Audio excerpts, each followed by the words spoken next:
বাজান তুই কিন্তু কইছিস কোনো অশান্তি করবি না।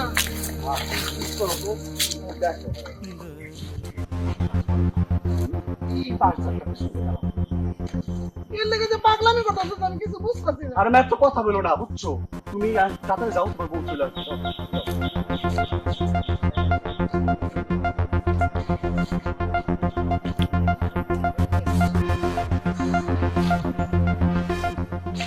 আরে তুমি এখানে দাঁড়িয়ে আছো কেন? আরে অটো কিচ্ছু পাইছি না, কি করবো? ওই যে দূরেই তো একটা অটো দাঁড়িয়ে আছে, তুমি তো এইটা নিয়ে চাইলে বাড়িতে যেতে পারতে। কিন্তু কেউ নাই তো। ও আরে আমার অনেক লেট হয়ে গেছে, আসলে বাড়িতে অনেক কাজ ছিল। আচ্ছা ঠিক আছে, তো তুমি একা আসছো, মার নিয়ে আসো নাই?